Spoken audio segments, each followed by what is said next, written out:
బ్రహ్మచారి భార్యాహీనుడు అశ్వమేధ యాగం కానీ యజ్ఞాన్ని కానీ వ్రతాన్ని కానీ పూజను కానీ ఏదీ చేయలేడు.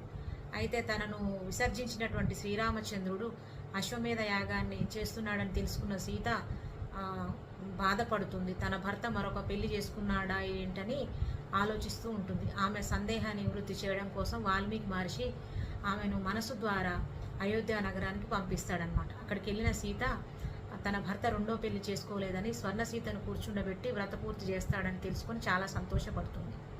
అప్పుడు వాల్మీకి మహర్షి ఒక పాట పాడతారు.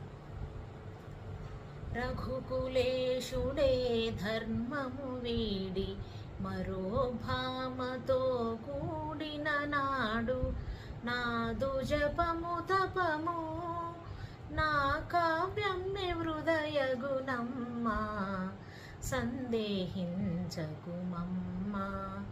రఘురాము ప్రేమను సీతమ్మ అని ఆమె సందేహ నివృత్తి చేస్తారు.